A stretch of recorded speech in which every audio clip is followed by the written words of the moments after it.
There.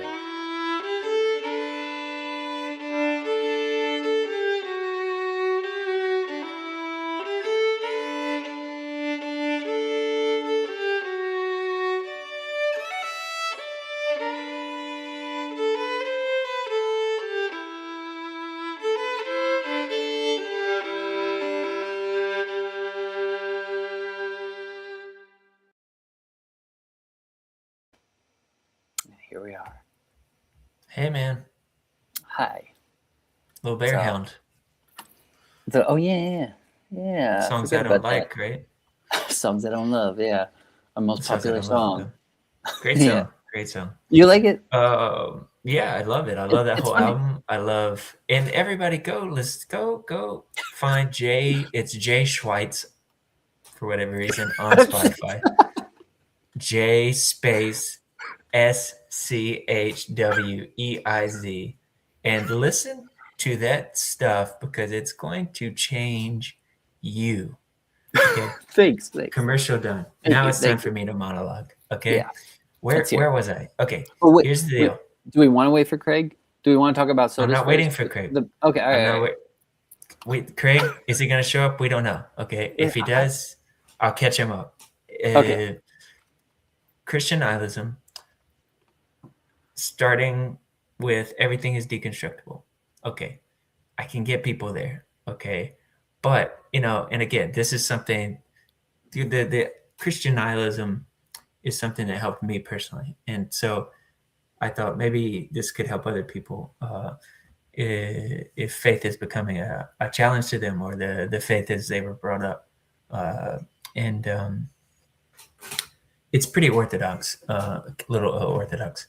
But basically, I was finding I could get people to I can explain. I could get people to that, but then inevitably I've said, okay, if everything is deconstructible, then why do you believe what you believe? And then I have to start unpacking what it is to believe. And believe obviously is a mini splendid thing. And so the ways that I've been breaking it down are, sort of hitting the obvious ones first. Craig uses this term, I'm not sure if he got from somewhere, called a plausibility mechanism. It's something that kind of fires off when something believable is set before you. And the way I really think about that is in two parts. There's obviously the intellectual aspect. When something makes logical sense, that fires off your plausibility mechanism, and you have intellectual belief. Okay, and the same plausibility mechanism, I think, is emotional belief. Maybe it's what Craig calls aesthetic belief, but I don't want to speak for him. But when you feel something is true, it just feels true. And I think both of those are good. But in the Epistle of James, you have James saying, well, you believe that God is one, even the demons believe and shudder. So you've got believe and shudder, that's intellectual and the emotional belief. And apparently it's not the whole caboodle, at least. And he goes in to say, faith without works is dead. And so then it seems like that the enactability makes the belief to some extent. That's what I call behavioral belief.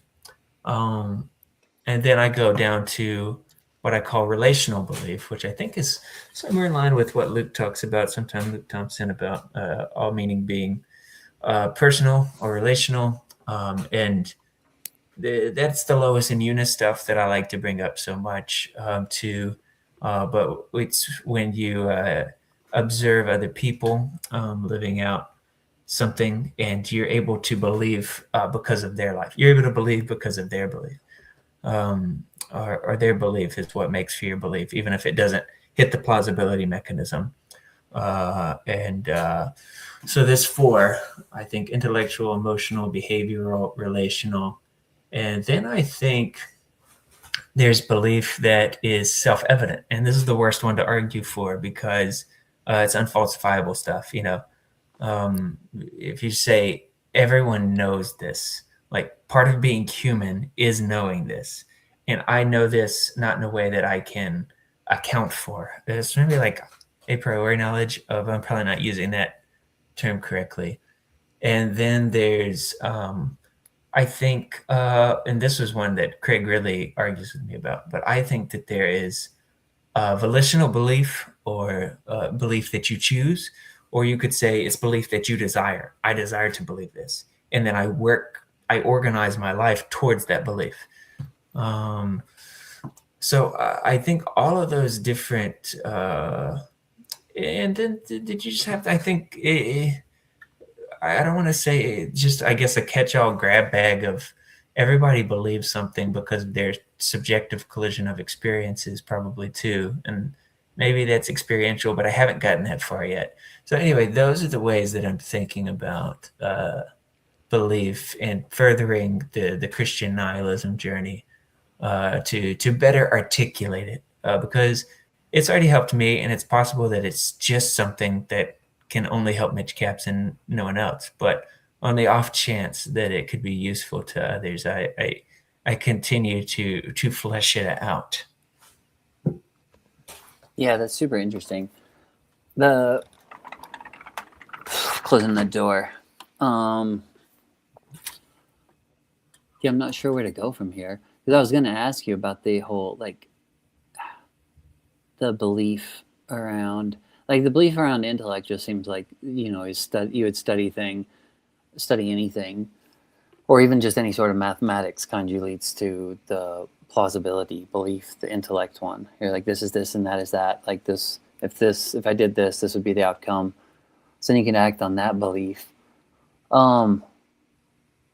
Yeah, I don't really know. That's the math stuff. That's the life. Yeah, the emotional one. They all overlap.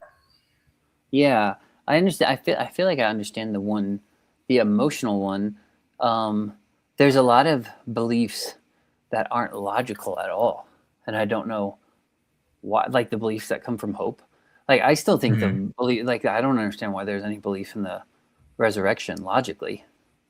Like I mean, other than you hear a story, I guess, but then it's like, where did the story even come from?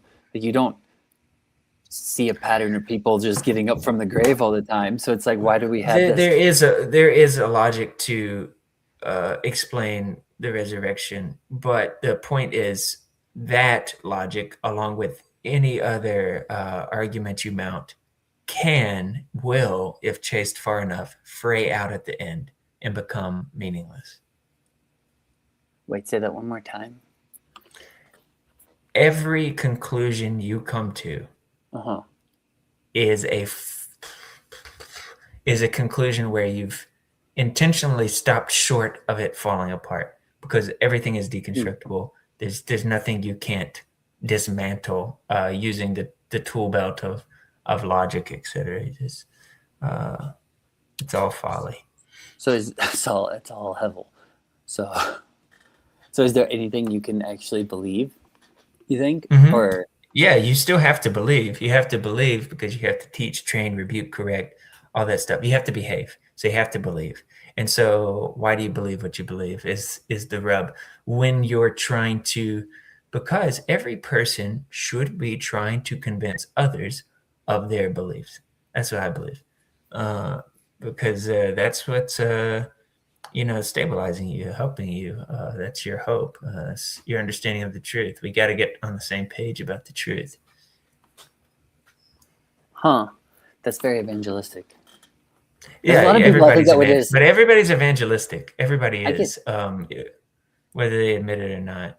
Yeah, why is that? Do you think it's just because you feel misunderstood when someone doesn't see or believe the same thing you do? I mean, it's bigger than that. It's a survival thing even. It's like you have to know the truth or you'll die.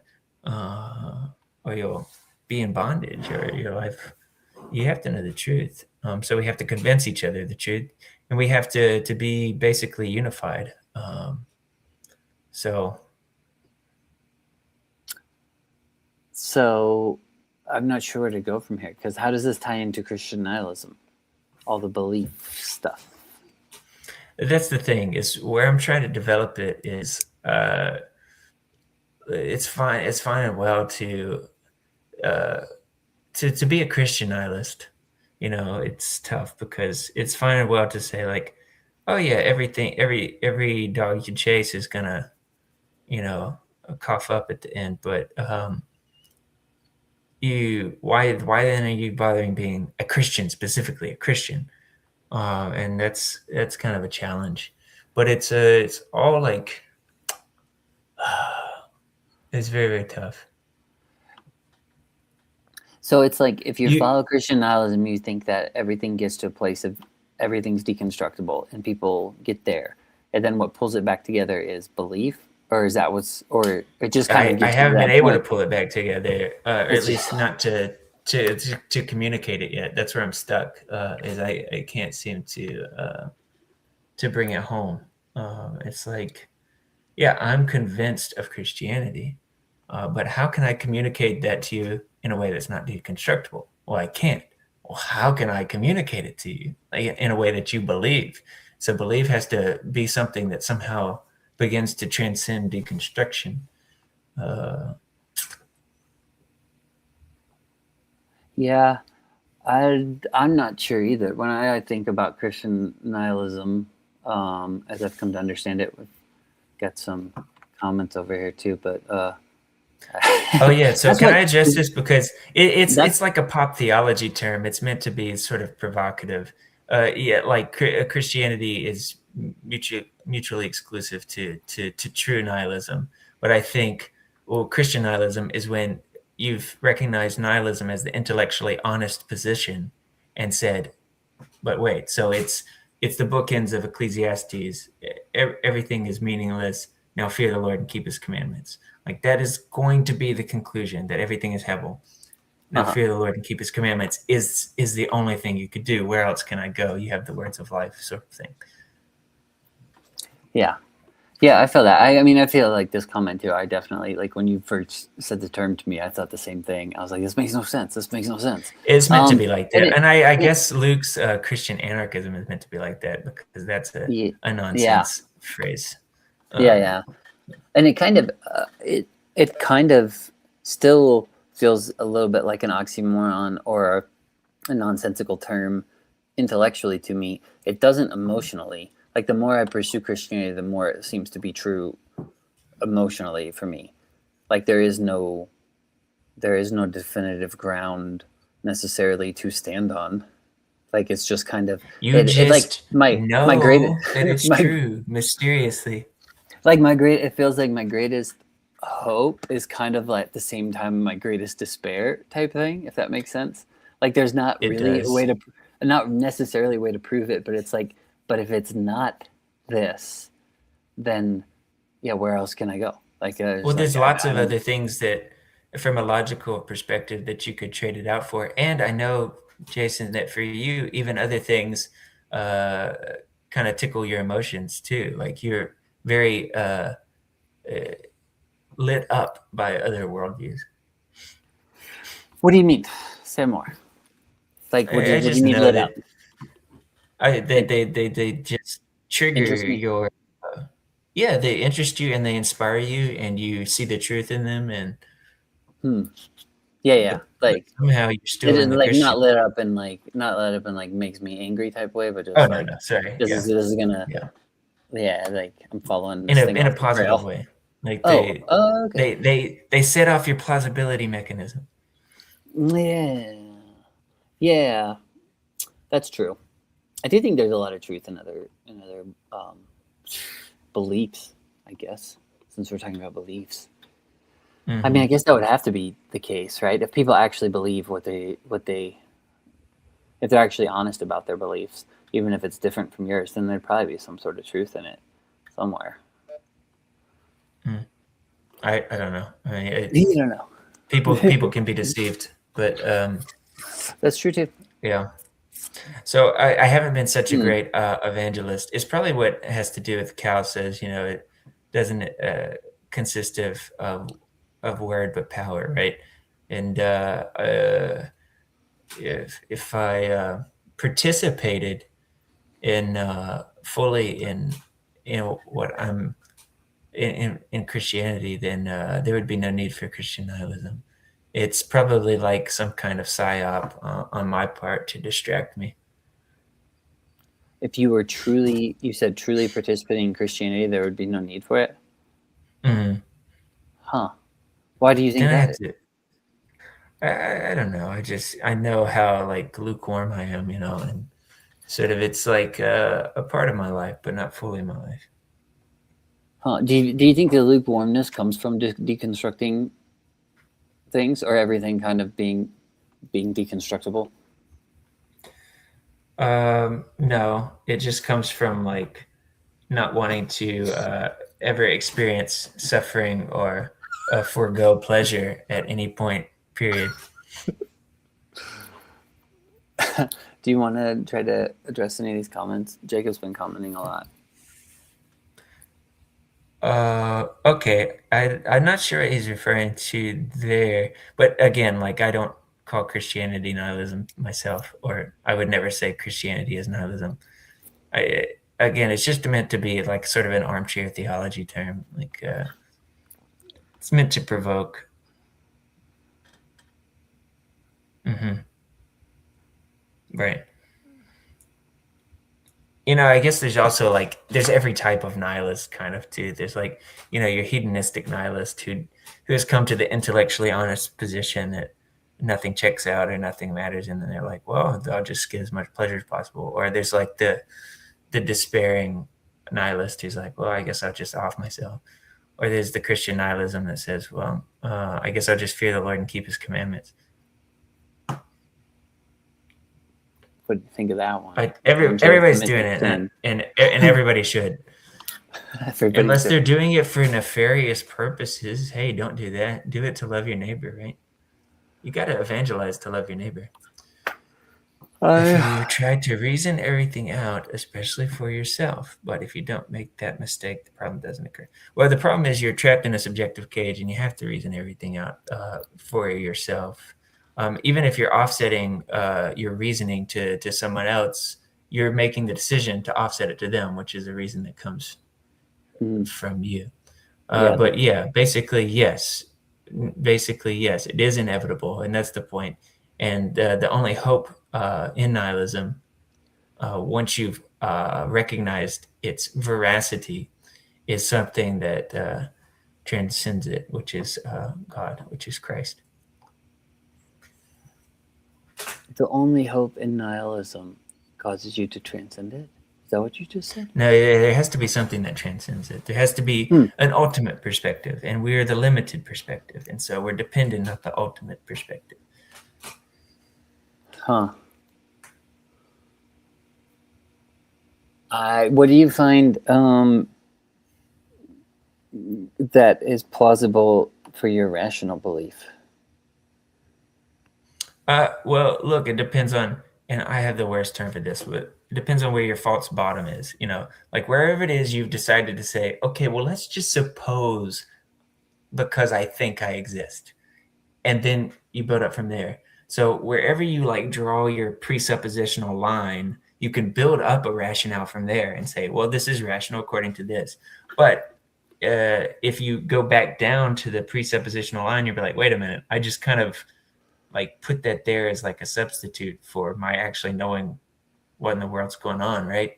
And so then everything, the rationale that you built from it is compromised because where you began was just a presupposition.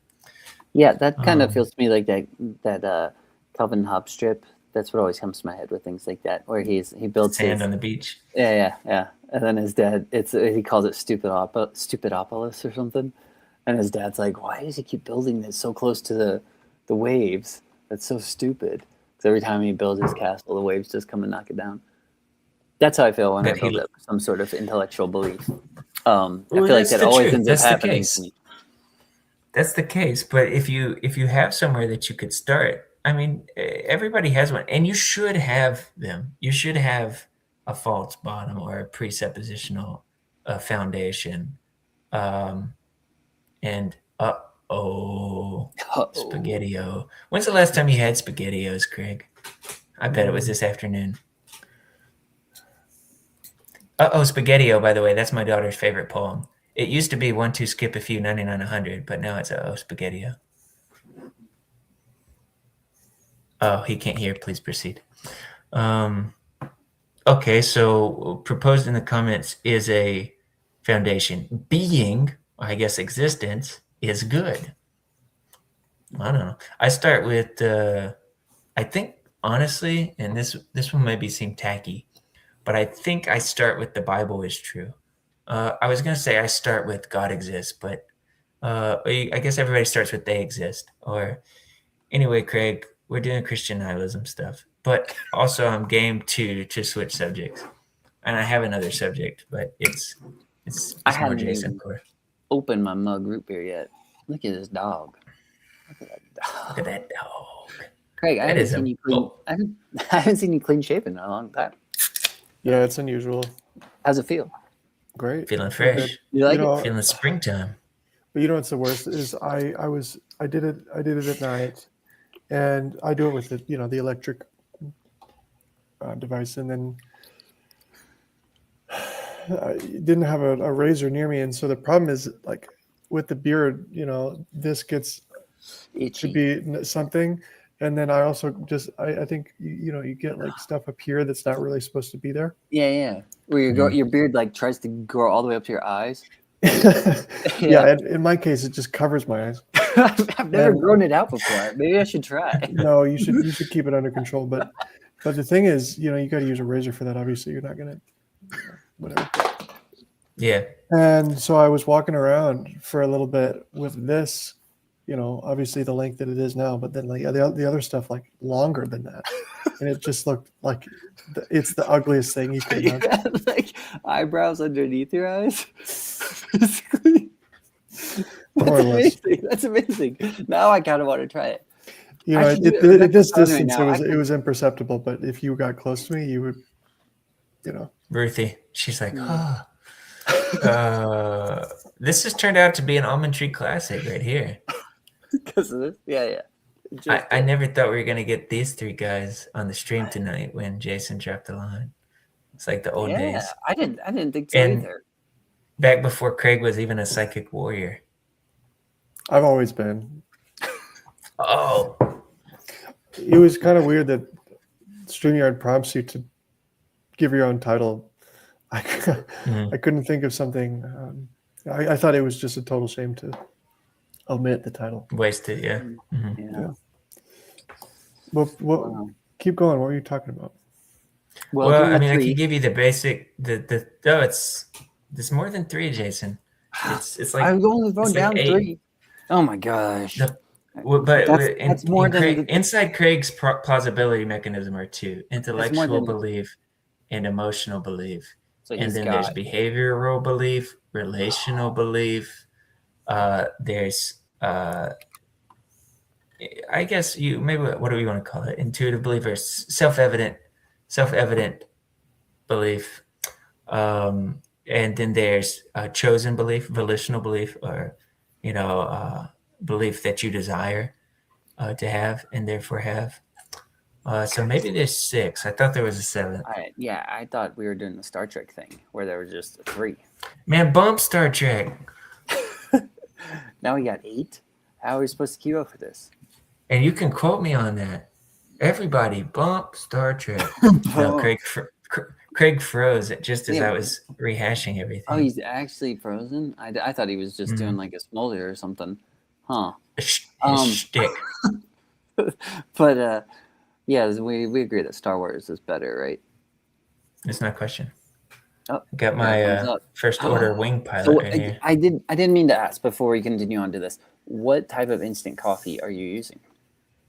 It's not Folgers, but the second in command, Maxwell House. Okay, second in command. All right.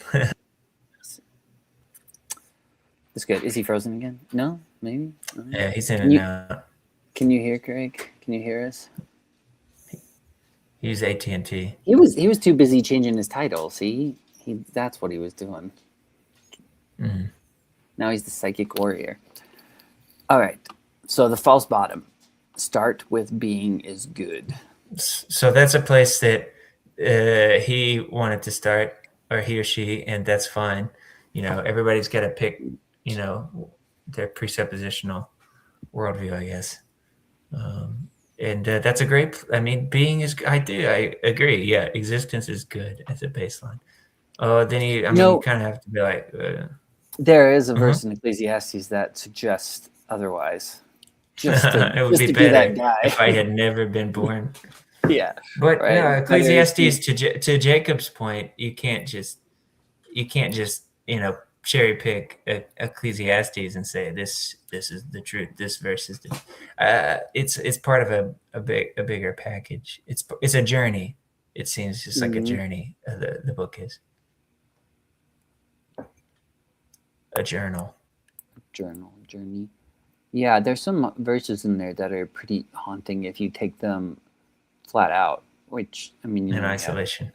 I have just not even in isolation, but just if you take them to be God breathed or like a truth or something, then there is that one that is like, I think it's in relation to someone who has been oppressed their whole life, though, and he says, "Better is he who has never existed than who has lived like their whole life under oppression," which is still like, oh, that's rough, never existed, not just never been born, but like never. Or not like died at childbirth, but like never existed. It's like that's Well, the character, it's incorrect. It's like I guess. But say it is correct. Like if you were to just take it, I mean, you could just say it's incorrect. But if you were to try to take it as correct, that's what I mean. It's a really hard pill to swallow and make sense of. And maybe it's one of those. You wouldn't necessarily be able to make sense of it intellectually. It would just be maybe of some sort of emotional response. I don't know. The exercise that Jason just acted out is where all false bottoms begin. You're talking and you're like this, and then you're like, well, let's just say that X is true. And then you can build up a rationale from there. Do you not believe the Bible's true? Oh my gosh. Me? That's my number one bottom. That's my number one place to start. Bottoms up for spanking. And amen to this. Can I bring comments up on the screen? You want me to? Amen to this. If the Bible is true, then rejoice in the Lord always. If then statement. Yeah. What about the Book of Mormon? All right, Craig, what do you got? Well, you'll notice is people don't even have this conversation about. They don't even have these conversations unless you're trying to figure out how to make sense of something that doesn't make sense. Nothing makes sense if you play the game. We just don't play the game with everything. We just play it with certain things. Certain and we don't things have that are especially bandwidth to play it. And the reason that we play it with certain things is something worth scrutinizing. Yeah. Like, why this in particular? It must be.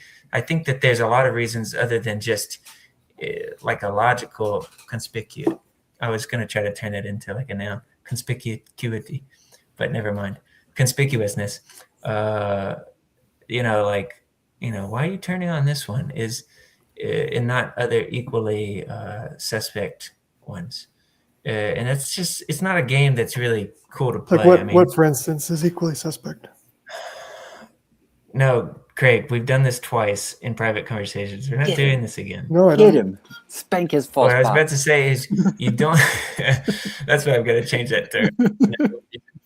You don't have the bandwidth usually to even start to suss out why you're picking on one thing for deconstruction over another. I think a lot of it has to do with like what it requires of you. Like there's a lot of beliefs that we take for granted that they mean nothing to us. They require nothing of us. They don't influence our behavior at all. We don't care. It's just something somebody said, our teacher told us it in 4th grade, and it's fine.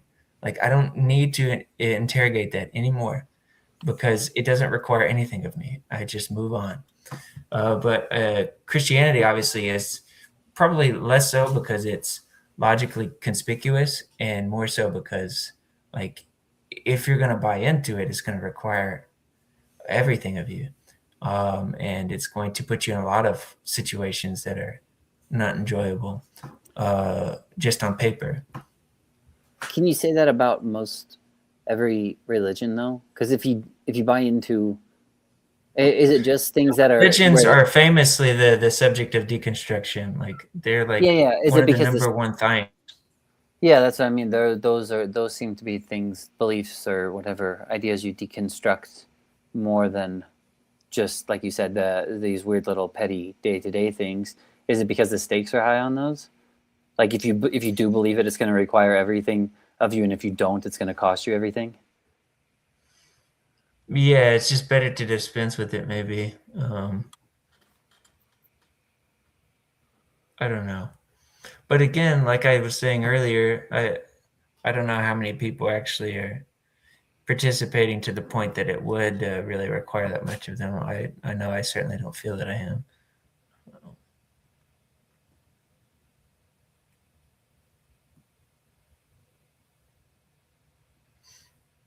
But we don't have to talk about Christian nihilism all night if we don't want. I'm in sort of a place where it's not really working out too good.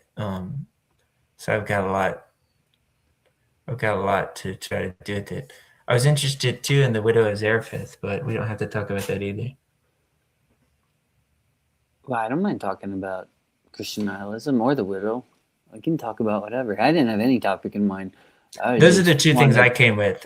Take a And break. if somebody else wants to bring something else, I'm down to clown with that. But those are the two things that came. It's because of the my title. holsters. I should have changed the title before you started this. I put down to clown because you said you were down to clown, and then you started talking about That is Christian very nihilism. funny. So that's why this question was being asked. What a ripoff. Classic clickbait moment. Yeah. Thought we were going to be clowning around a little more. What do you got to say, Craig? I wonder if you guys knew this. I only learned recently that young people use the word jester like an adjective. Do you know about this? No, I haven't. Like, I find that behavior very jester. Oh, that's interesting. No lie. And it's like the guy's the behavior is like goofy, like zany. Yeah, almost purposefully so. Irresponsible. I'm not going to pretend like I'm an expert in the meaning of this. It's a negative thing, though. Who do you hang out? It's definitely a negative thing. How do you find these things? Are you hanging out with younger kids all the time? I feel like you often have this. You'll come into a conversation and be like, "There's this thing the younger kids are doing these days," and I know nothing about it till you tell me. No, Cal and I were talking about the Andrew Callahan interview with Clavicular. You guys know this guy? Oh, and maybe that was the guy he was just trying to get me to listen. He just told me about I'm sure it was. Yeah, but I didn't get. He's a young guy. There's no doubt.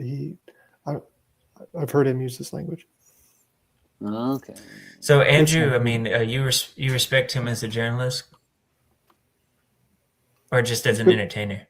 He's good with people. I think he is a good entertainer, but he has a gift for connecting with people who are,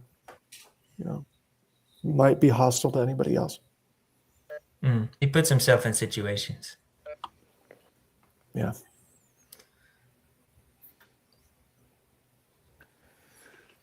Sorry, he's disarming.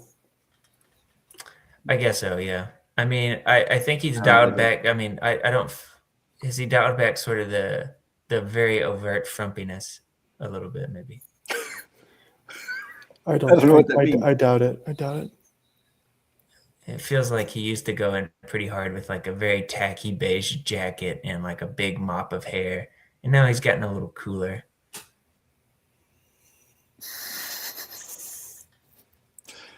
Craig, what's new with you?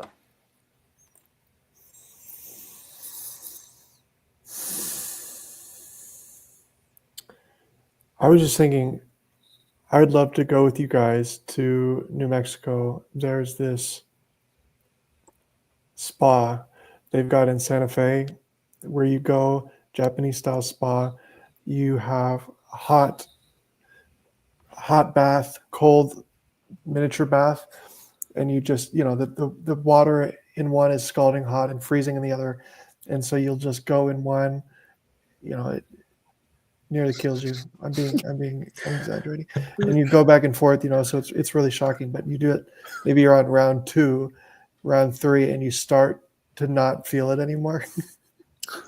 And it's honestly incredible. It's amazing. You're like, are my nerves gone? Is that kind of thing, or just like, Yeah, that's very funny, dude. That's yeah. cool that you I did think we gotta that. go. Santa Fe. Well, Jason, when you got married, Mitch and Cal and I were living it up in a hot tub. We had a rental house. We all stayed together.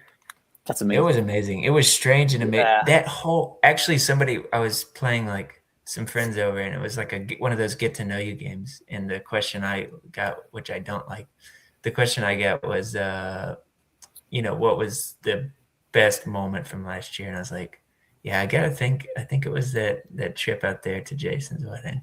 That Yeah, no doubt. hot tub. It was the hot tub. Everything was like a weird dream. That's cool. First just being in the room with the people you're in the room with, but yeah, Craig hooked us up in this Airbnb with a hot tub, and we were going to some diner to get breakfast and wandering around bookstores, and I was like in a Catholic service, and then I was in an Orthodox wedding, and then we were feasting, and then we were arm wrestling, and then we were at your house in tank tops, and it's like, and then Craig dropped me off in like, after begging me not to make him do it, he dropped me off in like the deadlands of Yeah. I know the park and ride where he dropped you off at. yeah. Yeah. And dude, I was just wandering out there because I Yeah, had like Mitch is like 3 he's hours. like literally like he's like from West. yeah, it's like it's 3 a.m., 4 a.m., something like that. Mitch had stayed up. I slept a couple hours, and he's like, yeah, pull me over here, drive in that alleyway. There's a dumpster back there. Just roll my body out the side of the vehicle, and I'll be okay. And I was So what was your completely- wait? I don't when understand. What was Craig the, put Well, he was away- catching a ride. There was some yeah. public service. Well, there was several hours before the shuttle, and so Craig was like, "Just stay here a few hours, and then I'll bring you." But I really okay. wanted to go then, and Yeah, as soon as he dropped me off, I was in paradise. Like, I don't know how to explain it. I was a tourist, okay? Like, I don't live in the streets, okay? But I was just like, this is where I want to be. Everything feels so vivid and close. I'm usually speeding by these roads in an automobile, and I just like the tactileness of the asphalt. And it was a little rainy, drizzly, and I wandered into IHOP. It was the only place that was open, and just everything was fear and garbage, and exactly. it was awesome. Wait, were you at the IHOP together, or did you wander over there from? No, he dropped me off. No. Well, that was. I mean, what you're I didn't talking know. about is the same. It's hot plunge, cold plunge. Like you got to have something sometime that just slaps you in the face so hard. Yeah. You feel something.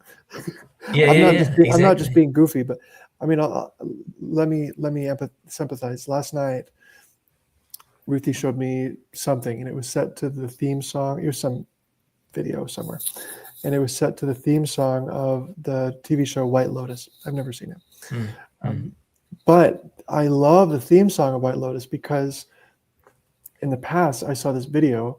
There's this woman. She's unbelievable. Her name is Asberg Neja. I think she's Norwegian. And she does this type of diving called death diving. Do you guys know about this? Nope. So when you death dive, what you do effectively is you belly flop. And at the very last second, you put your arms and legs forward as if you're doing a kind of toe touch.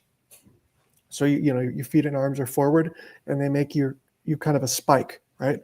Feet and arms first. And so people, they'll kind of dive. They'll do kind of a swan. There's variations, right? Yeah. You can either you belly flop basically, and it looks very graceful, and it looks like you're gonna, break your neck, or, all your limbs, and or people will twist. They'll do a kind of they'll go out and they'll kind of spin in this axis, and then at the last second they'll do it. And so she did this compilation. You've got to find it after this. I'll send a link, but you can search on YouTube, death dive 1 meter to 24 meters. And so it's just a timeline of her doing it from 1 meter and then over time adding distance, right? And so just unbelievably frightening and impressive. I watch this person and I think this is an artist. What this person does is unreal. And it's the kind of thing for me, for whatever reason, it just like wakes me up. And I was thinking of this song. So that song is kind of emotional for me, that White Lotus theme song. And last night I just had this moment like, holy shit, I could be, how do I say this? This is it's not going to make sense unless I give more context. Maybe it doesn't matter. But I'm going to say it anyway. You're an almond tree, man. Go all the way. Yeah. Yeah. Well, Take your time.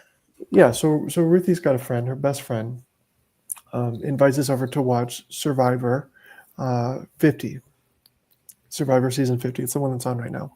So we go over there last night and we're watching. Episode's probably been out a couple days or a week, I don't know.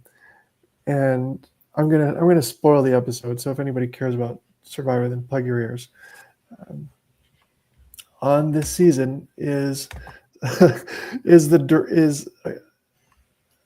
a player who is named Mike White. Mike White is the creator of the show White Lotus. And I thought it was Mike Lotus.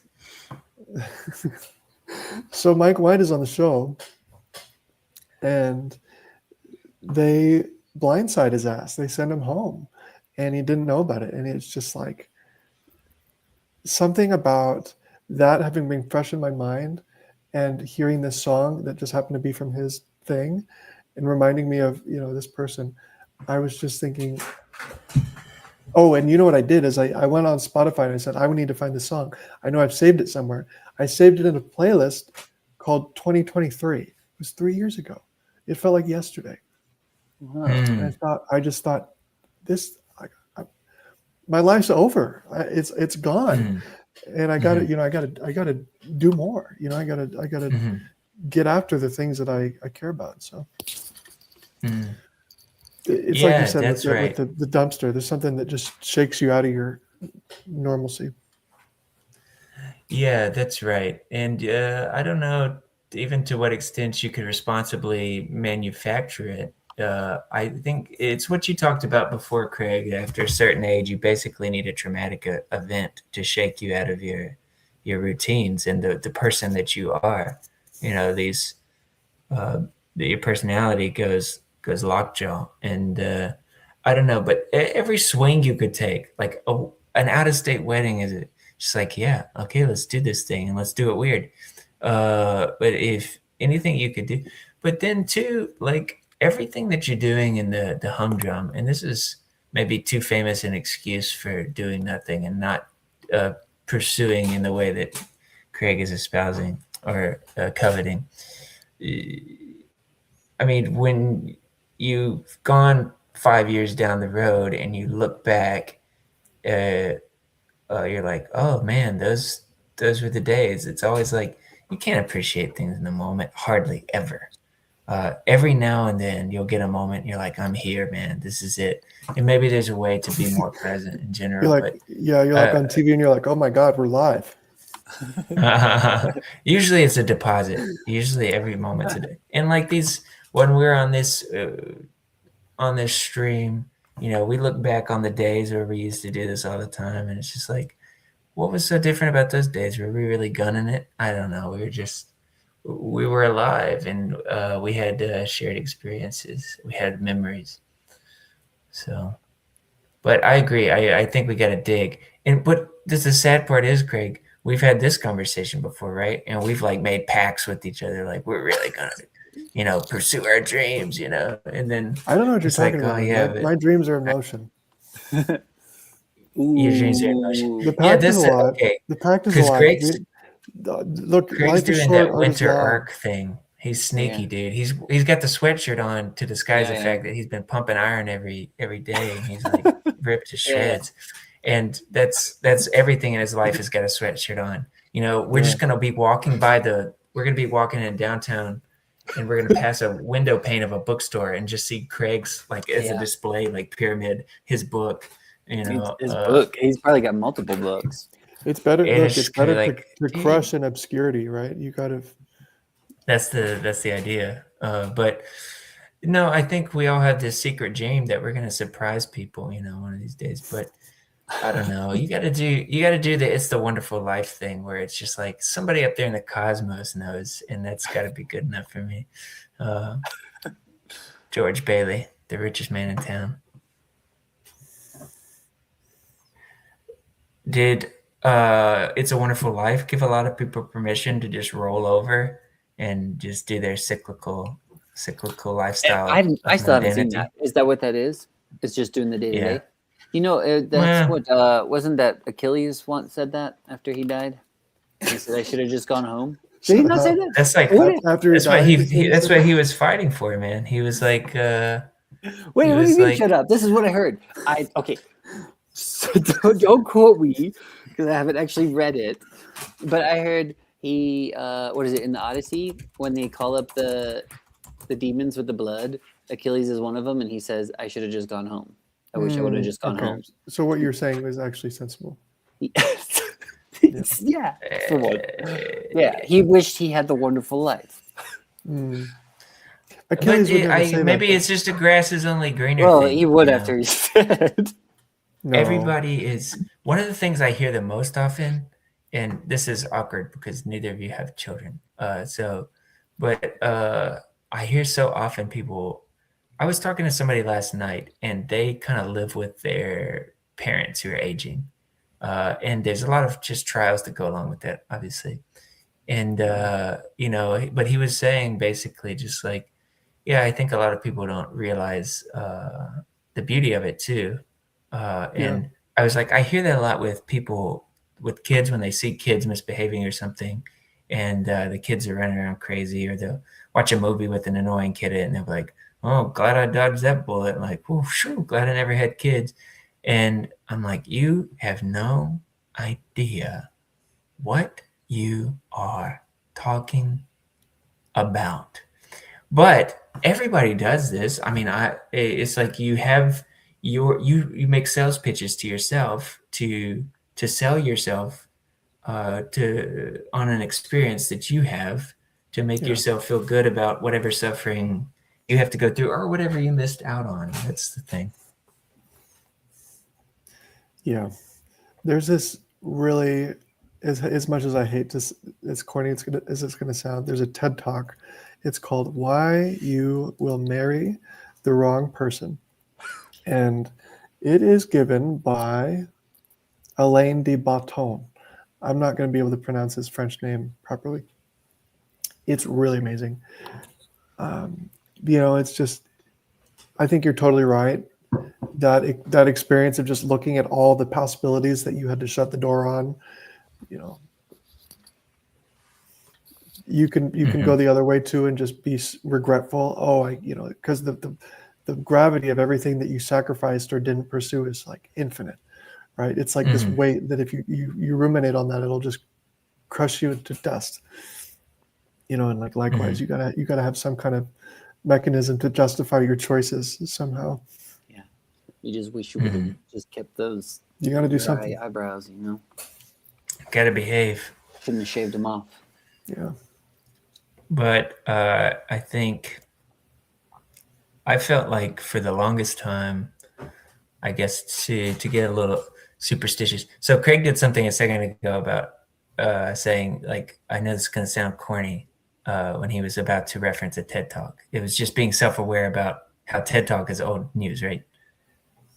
It's like, it's not cool. It didn't anymore. used to be. It didn't used to be. We used, people thought it oh was my the coin of God. the realm for a second there. But I clocked that you were doing that and understand why. And it's an interesting thing that we do. Just kind of, we have to make sure people know we know how we're going to sound when we start to say this. It's like a rhetorical device, right? We should do the opposite. Be like, no, I love TED Talks unabashedly. I do, dude. Nate Bargatze he was on Armchair Expert, and he was it's talking about an encounter he had with Patricia O'Neill early on, and O'Neill heard that he was from the Southeast USA, and he was like, "So you don't believe in dinosaurs, right?" And Bargatze was like, "Yeah, I don't," and he just like ran with it for a long time. And there's something. I mean, obviously, I don't think you should dupe people, but there's something about where you could be like, I'm not. I think it represents a kind of character flaw to always have to kind of get out in front of criticisms. But 100%. anyways, I'm about to do it. Whenever I'm about to talk about something that is Christian and that assumes the tenets of Christianity, I always say that it's always get out ahead of it a little. To be funny, just say it'll be a little superstitious here.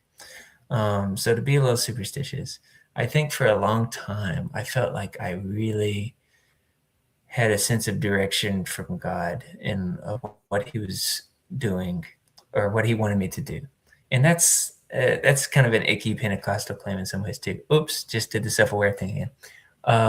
And I would be like, yeah, I know, like I'm gonna go to this school, and then it was like, yeah, I know I'm gonna marry this woman, and it was like, oh, I know I'm gonna get out of debt, or I know I'm gonna go live overseas, or I know I'm gonna have a kid, and then it was like after having the kid, where I immediately sort of feel like I get writer's block. It's like I have no idea what I'm supposed to do next, and I've always felt that I knew exactly what I was supposed to do, and so I was scrambling, trying, and it wasn't like wasting time. I was like always doing something, but I didn't have a mission for the first time, I think, and I think that timing. I've just started to appreciate the timing in that because I think God has been a father to me in this way.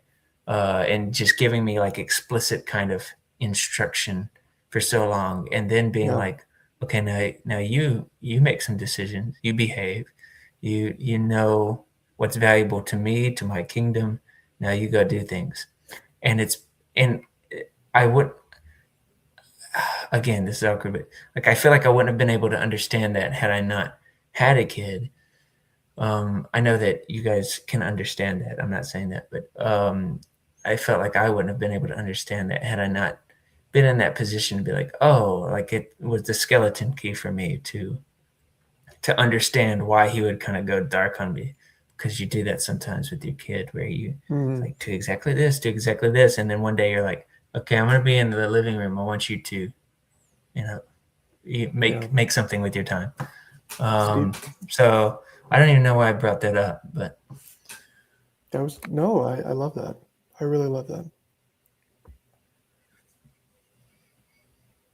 The thing about, I'm going to talk about the least important part of what you said, I think. So forgive me for that, but that thing where you qualify, and you get out in front. No. We almost have to do that because of how, like, if I just said something and you didn't know me, if I just said it straightforwardly without it, you're going to jump to conclusions, rightfully, because people who are not self-aware, you convey things about yourself that other people pick up on. It's so hard to, erase those impressions or form the kind of nuanced impression of, someone if they don't.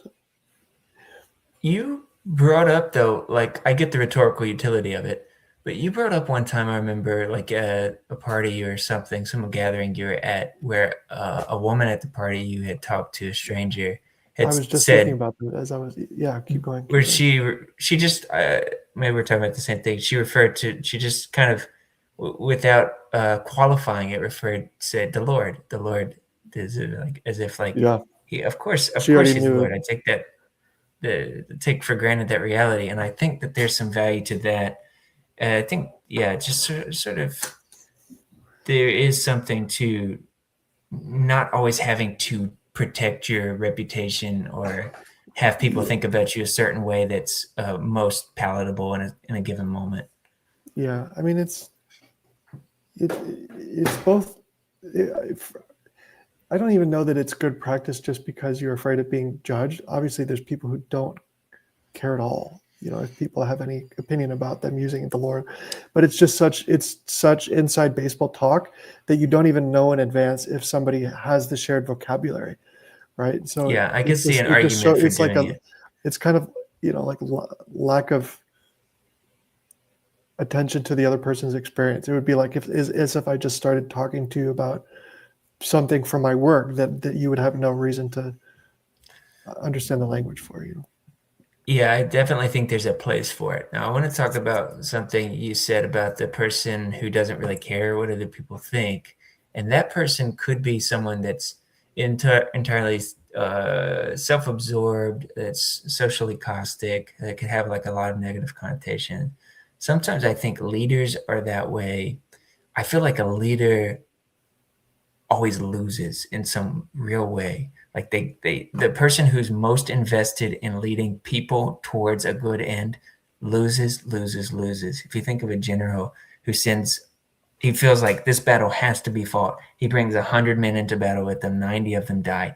There's no sense in which he wins, except that he had some greater good that he believed in with all his heart, and like he was willing to, completely waste himself in it for some greater good.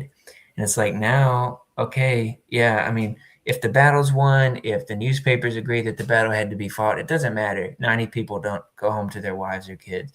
It's like a leader's just always gonna, and it's Batman and Dark Knight is one of the biggest inspirations ever, where he just plays like this jerk all the time in his regular life, never gets any glory for what he does, and just does it again and again and again, and just does whatever it takes for that greater good that he sees. Yeah, well, you know what you're reminding me of is, and I'll forget where I got this, but many of the great generals, military heroes, you say, what's your favorite? And the best ones are the ones that were just lucky, right? And I don't know if you've ever read about Lincoln during the Civil War and having he had all these these generals that would they didn't have the intestinal fortitude to just send men to die. And, Lincoln, I think, understood this, that you needed somebody who just understood that it was an arithmetic thing. You had to literally send more people to die than the enemy because you had more. And that's just what it was, and so you just have to have like this intensely strong stomach and get lucky, Yeah, so Lincoln, for example, laid out the nation's best just on the altar, and then got popped in the back of the head for his trouble. Like, just lose, lose, lose for greater good. It's amazing.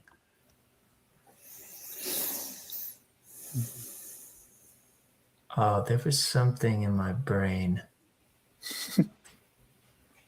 You know what? One of the most heartbreaking experiences I've ever had was core memory negative. And I was at one of my distant relatives' house in Wisconsin, and I've seen them a couple times in my life. And I was younger. Things were kind of a little awkward. The conversation was clunky. They're clunky. My family's clunky. And I just said, like, you guys. I said, you guys, you've lived a long time. What advice do you guys have for us? And this married couple, like some aunt and uncle, cousin, something, they said, without a lot of thinking, they said, don't have kids. They had kids. Their son wasn't in the room, but their granddaughter was in the room. And the son had basically had children and wasn't in a position to take care of them. And so the grandparents did. And so it was just, I mean, I don't even have to explain. It was overwhelmingly depressing and sad and reflected so badly on them, I thought. That's rough, man. That is rough. This movie last year said, the character said, you think, he said, your kids, they don't belong to you, and they will break your heart. I'm like, oh, I guess I'm ready, man. I guess I'm ready. But I do look down the road sometimes. I'm like, it's hard to imagine some of just the basic human lineup of stuff that we're going to have to kind of parse through with them, kind of guide them through. That's a very heavy story. I mean, I don't have kids, but I know enough people who don't have kids who have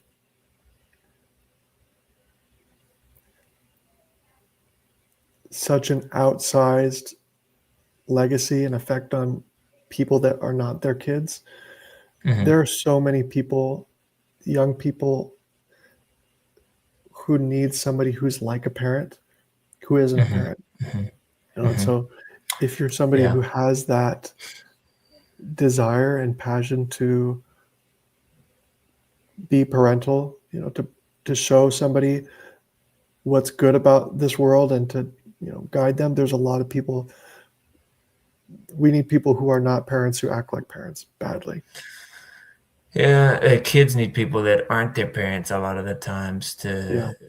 to finally hear something that maybe their parents have been saying or perhaps had not been saying. But I know I definitely think about, in fact, someone who was a woman I haven't spoken to in years. She was in my church, and she would just have us up there. She was in charge of the maintenance at the church, and she would have us up there cleaning with her and stuff always. But like, she was always very involved and spoke into us a lot.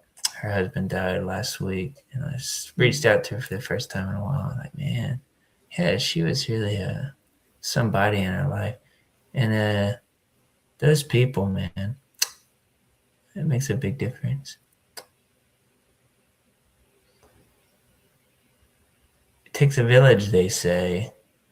But every interaction you have, basically, I think, if we could get more into this mentality, large or small, relationship or not, every interaction you have is an opportunity to put some good out in the world. And I guess that's a little trite to do my self-awareness shtick. But did Talk answer your about Miss chair. Lita, Jason. What? Okay, you Talk about her. doxed Jason's private chat. My private chat. Yeah. Talk about her. I didn't realize it was private.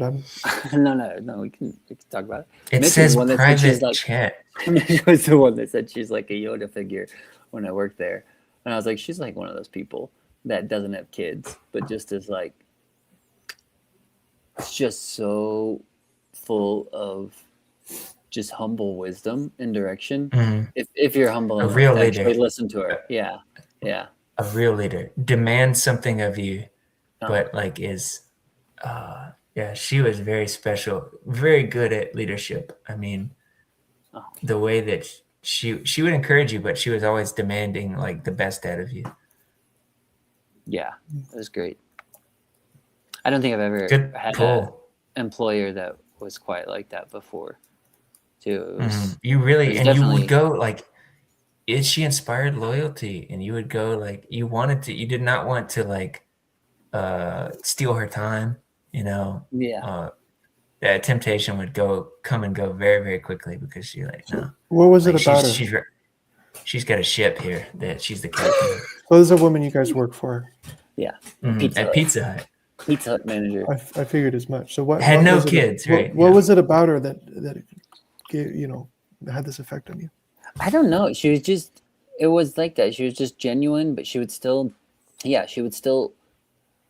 kind of not always demand the best out of you, but expect the best out of you for at least what your potential was. Like if you were just the Pizza Hut driver, she wouldn't ask you to do management or anything. And if she knew you didn't want to do management, she wouldn't be like, "Oh, you need to learn this" or anything. But it was just like she expected you to show up and do your job. But then if you didn't, it's like she would not, yeah, I don't know, just like correct you in like such an encouraging way where it did kind of establish this loyalty, at least for me. But that's what I mean. I don't know if it did for everybody, because I think some people are just so cynical about the job, and I was very cynical about the job, to be honest. Like I didn't like it. It's not like paternality and maternality are received by everybody. I mean, it's not like when you inhabit the role of a mother or a father that it's going to be. Again, that's the leadership thing. It's like it's losing just a lot of time. You cannot win with people. You just got to do the right thing.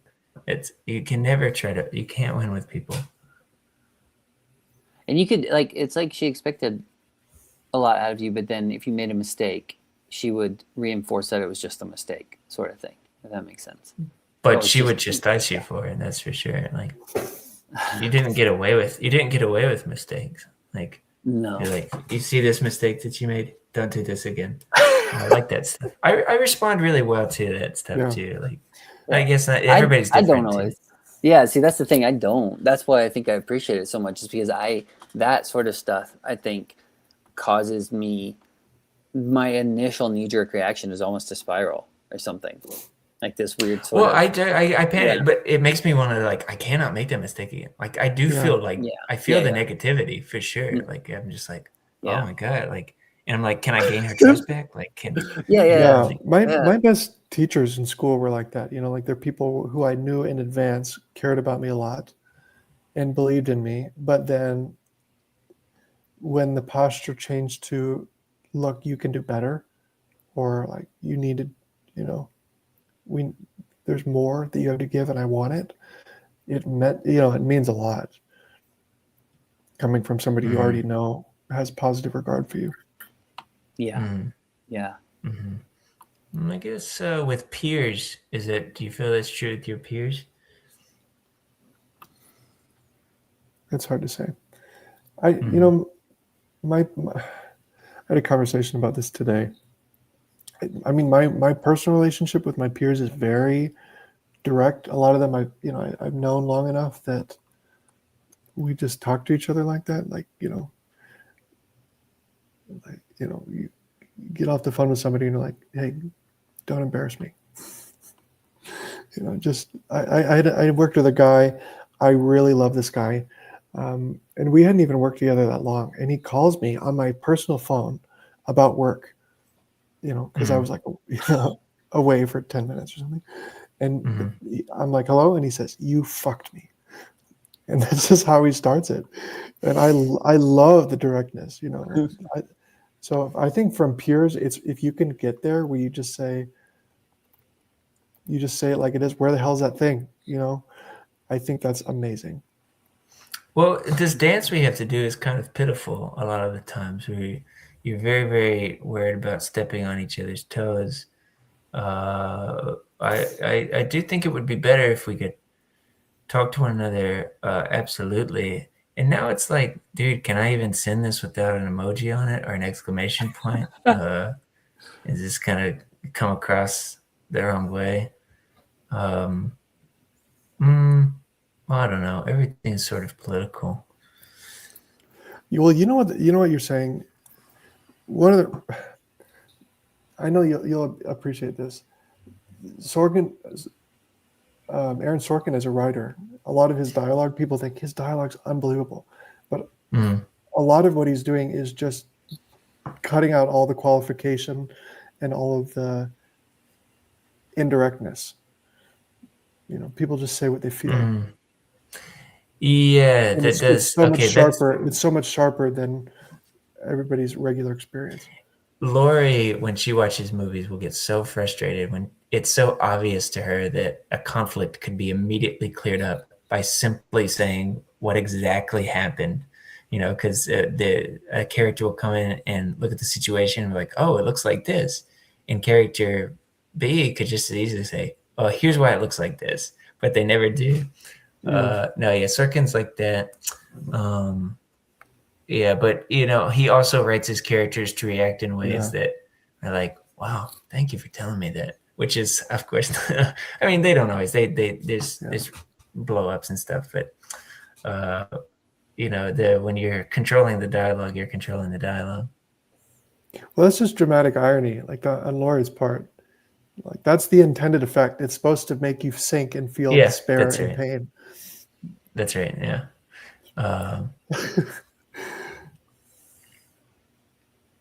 You should say to her, "That's why it's good, is because it just did that to you." Yeah, I should just be direct with her. I should just tell her how it is. That's right. But no, it's one of those. Back to what you were saying, or you can't always just say the direct thing without doing the dance. I don't know. I guess rhetoric, period, is just like this constant dance, and relationship is not ever a math equation. You just have to do this little dance with each other. Sometimes you use the direct stuff. Sometimes you beat around the bush. Always after this end.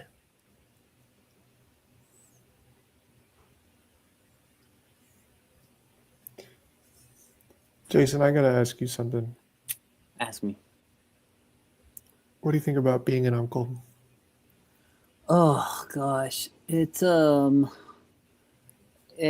is. I don't even know. I don't even feel like I am.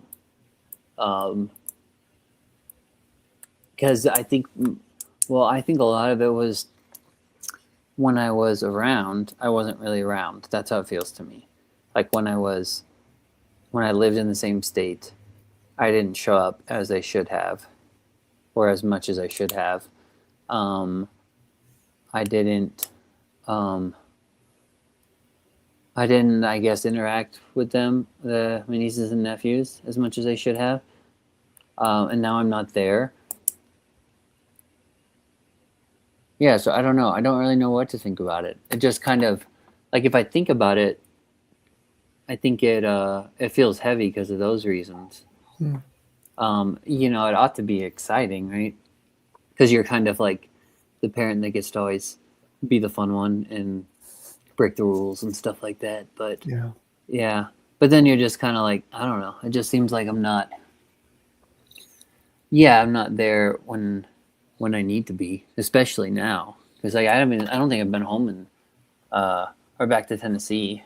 I mean, I'm home now, I guess, but like, I haven't been back to Tennessee in almost a year. So you miss their birthdays all the time. I don't even remember their birthdays. Like their birthdays come and go. I don't even send them presents because I don't know what their birthdays are. Like I'm just like, that's what I mean. I'm just dropping the ball on everything. So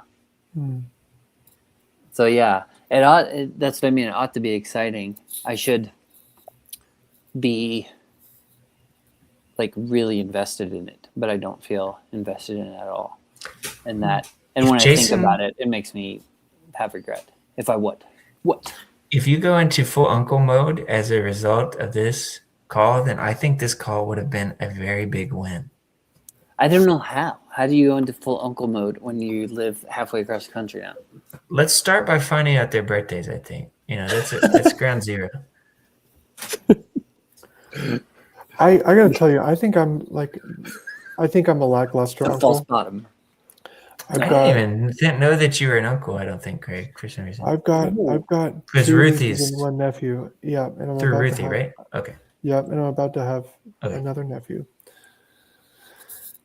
Man, they're incredibly cool. The thing is, Ruthie is a really good aunt. I had this experience. That's awesome. A few years ago now. We went with Ruthie's really good friend to see the Nutcracker, the ballet in Dallas. And we drive up there, beautiful night, you're dressed up, you go in the nice place. And I don't know how much you know about the Nutcracker, but I'd watched it, I'd seen it a lot growing up. My mom ran a ballet studio. And so I've seen a lot of ballets. And this time, for some reason, it had this bizarre effect on me. In this performance, there's a guy. He's kind of like the magic uncle, right? And you have Claire, who's the main character, and the whole, Wonderland opens up because of this guy. This magic uncle who comes along, and it's kind of like analogous to like Gandalf in Lord of the Rings. People have seen the Fellowship of the Rings. He rolls into town, and the kids say Gandalf, Gandalf, and he fires the fireworks off. Mm-hmm. It's that thing exactly. Yeah. And I just thought, like, for whatever reason, I had this really bizarre, like, aspirational type of magnetism to this uncle character. That's like good. And it made me really want to be a better one. I have distance to go. When I'm around my nieces and nephews, I try to, be as fun as possible and just like really soak up the time with them and hang with them. But it's different.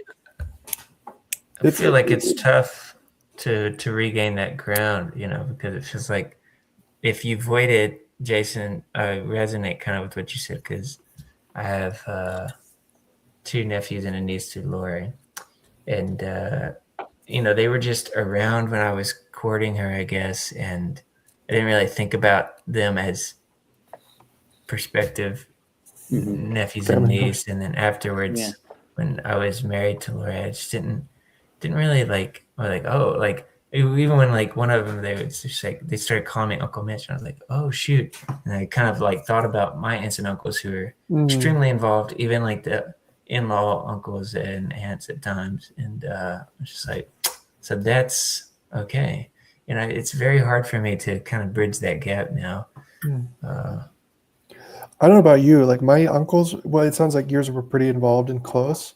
Mine were very distant in most cases and detached. I don't think they knew how to relate to me, but I paid so much attention to them. I was just totally fixated on them.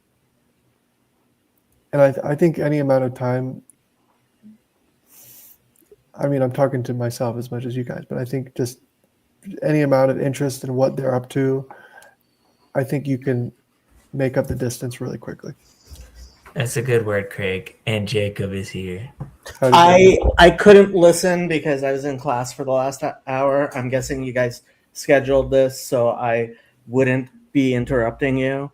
But I wanted to No, we scheduled this because of your comment earlier, how Mitch never gets on your channel, and he was trying to make good his promise. So he had to stream it to your channel as well. Okay. But, yeah. No, we're just that hanging out. Yeah, it makes me feel better that you're on here now, Jacob, because to be fair,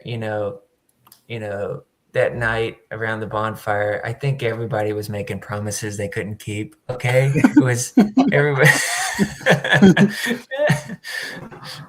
And then the next day, Jason made like some really big of Federico Garcia Lorca. The last thing I ever expected when I in my relationship with Mitch was to be serenading him with Spanish poetry. But that happened. That did happen. Well, you missed it, but we were talking about the fever dream that was that weekend earlier. And me and Jacob got to share a nice car ride. He came and picked me up. He went a long distance to pick me up so I could hang with Jason a little extra. And that was good to get to talk. But it was the best weekend ever, basically. That's a beautiful dog, little golden doodle. Isn't he though? What's his name, Jacob? 7 months, Lucky. Yeah, he's 7 months. And my cat is jealous, so she's playing with the camera. Oh, man. Did you know the inventor of the doodle has expressed regret over engineering them? What have these hands built? I can imagine. I have to say, as much as I love his behavior, his coat, it's great that he doesn't shed. It is such a problem. Like, I have to constantly be grooming him. Yeah. But he is such a chick magnet. Oh my God. We were full-time. We were walking on the boardwalk, and a woman almost like forced me to take her phone number. That's right. Yeah, I had to walk around like this. I was a full-time dog walker, and everybody in Atlanta had a doodle, a Labradoodle, golden doodle. I just gotta walk like this. Get that ring flashing. You do. Hey Jacob, have you ever talked about your painting on your stream before? Whatever you got behind you there. Oh, good This pull, painting? Craig. Yeah. That was a so that was a contribution Karen Wong made to an organization I had hoped to help create called the Mother of M. Habani Smecha, the Joyful Mother of Children Foundation, and it was going to be a sort of uh, a sort of it was going to be a charity that was in the background of TLC, helping to kind of organize and coordinate the various channels. And Pastor Mo Beta agreed to take it on and make it happen. And at where were we for that? We were at which? It was at Chino, I think. Yeah, it was at Chino that I tried to introduce him to everyone and get the ball rolling. And it's like 3 years later and nothing's happened. But Karen, when she was there, she thought it was a great idea, and she thought that this painting was, and I agree, was a beautiful representation of. So, Joyful Mother of Children is actually a very, very common name for Jewish charities, believe it or not. It comes from the verse in Psalms, Em Habanim Smecha, which is in the Hallel section of Psalms towards the end. So it can variously be Batya, who is the daughter of Pharaoh,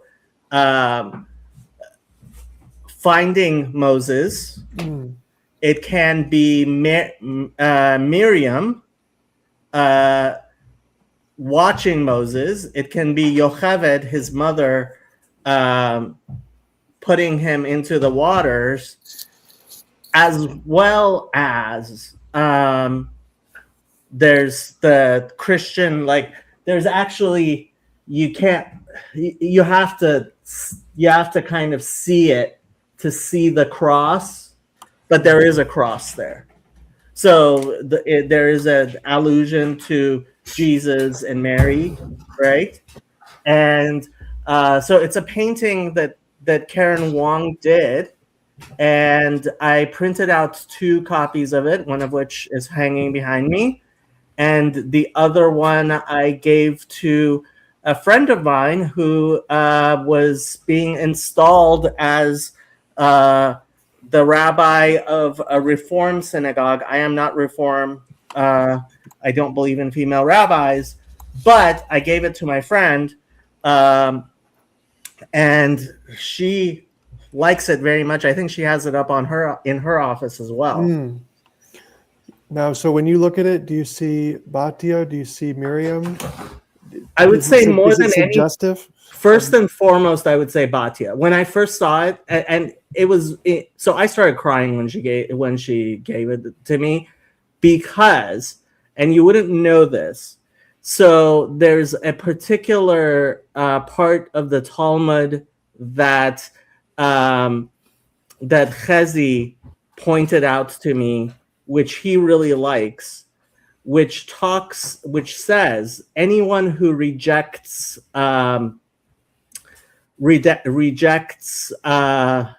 idolatry is called a Jew. And it proves it from a verse where it talks about Batya as a Jew, despite the fact she was the daughter of Pharaoh. Right? So there's a verse in the Bible where Batya is referred to as a Jew. Now, the Talmudic passage refers back to that. Right. The Talmudic is trying to prove the idea that you can call anyone who rejects idolatry, regardless of whether they are actually part of Israel, they can still be called a Jew, right? And Chazi likes to point that out and say, see, Christians in a sense are adopted into, the Jewish family. That's beautiful. Because, I mean, the non-Trinitarians at least. Yeah, I was going to say, I thought Christians were idolaters. How did they determine That's the loophole. the name of Batia? Oh, that her name is Batia? Well, I mean, I can pull up the Talmud if you really it's in want. no, that's fine. I mean, I just didn't know if it was because I knew it wasn't in the Bible, but I guess it's in the Talmud. What is that? The Talmud is pointing to a particular verse. But Exodus doesn't name her as Batia. Is that what you're saying, Jason? Yeah, I don't think it gives a name for her. It just says the daughter of Pharaoh. Fact check. The daughter. Yeah. The daughter of Pharaoh. I did this to the Mormons earlier. They tried to quote a verse of me, and I was like, "Is that in the Bible?" It did. It was a very beautiful verse. It should be in the Bible. It was in Megillah. I think it's Megillah 13. Let me ask Rabbi Grok, because Rabbi Grok knows the Talmud better than I do. I hate that. You're out here trying to out Pizza the Hut. Rabbi Grok. And it's not going to happen. Rabbi Grok. You don't like Grok? That's the most ironic thing I've ever heard. Now, Jacob, where's the original of this thing? The original, she has. Karen has. Yeah, I just have the digital version, which I printed out a couple of. But I think Karen gave the original to a different charity, and it was whatchamacallit. It was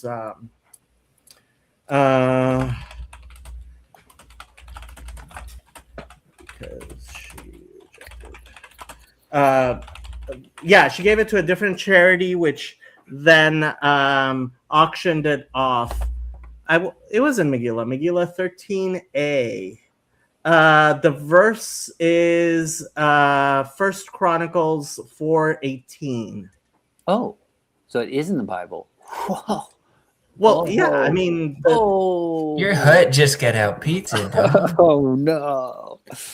Oh, it's because I got baptized Orthodox. All the scriptures leaving me.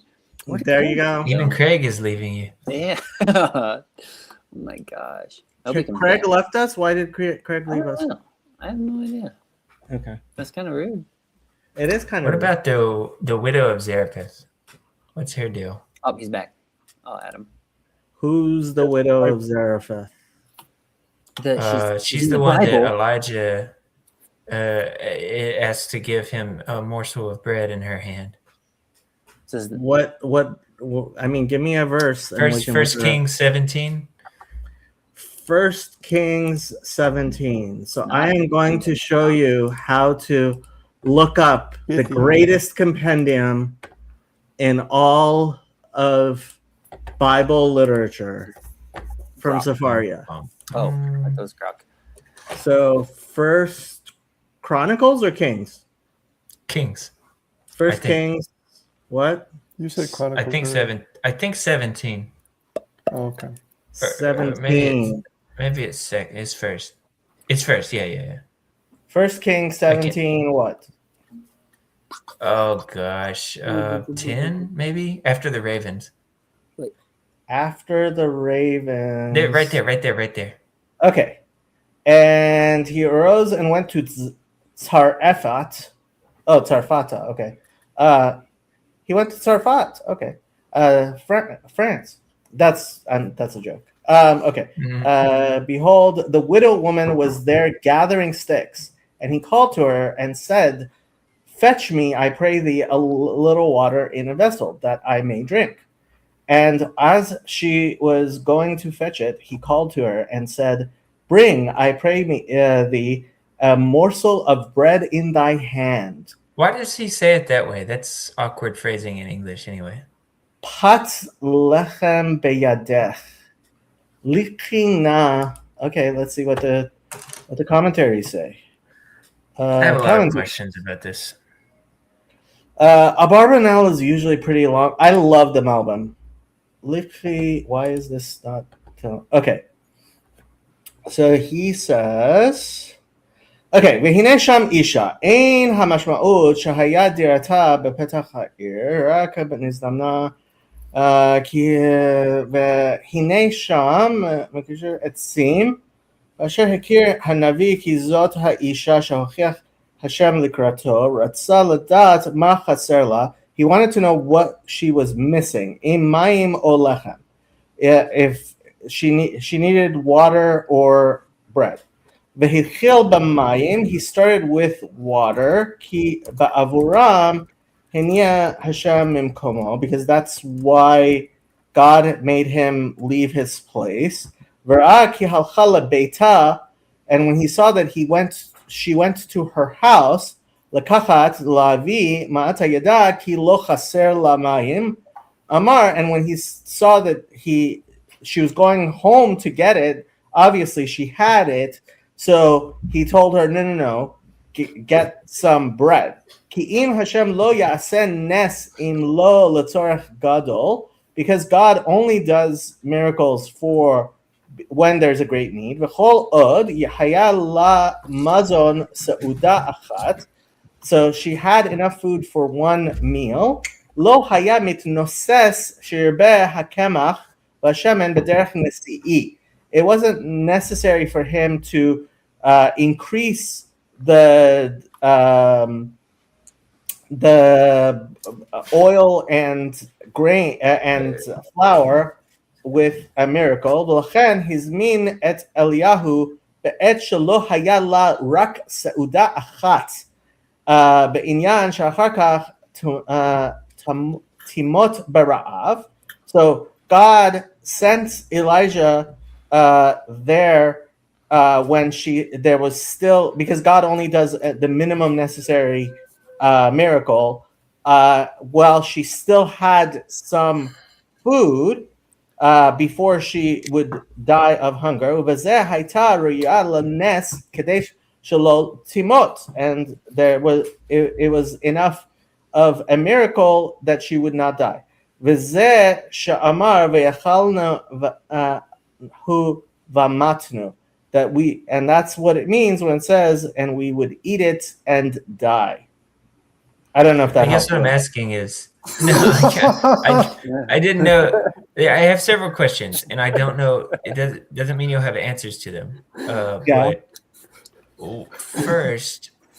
first is earlier in the passage, God says, "I've commanded a widow woman there to feed you." So, do you think and Jason or Craig, feel free to weigh in too, but has she been told already, or is the command coming in some other unconventional sense? Did she get told that God was going to send someone? Therefore, did she know that Elijah was a man of God when he asks? Did he know which widow it would be? Was asking her for water the test that made him then go ahead and ask for food as well? And why did he say that bread in your hand? Again, that's just kind of awkward wording.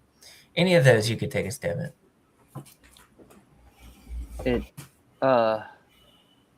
I guess to me what would make you presume that God told her beforehand?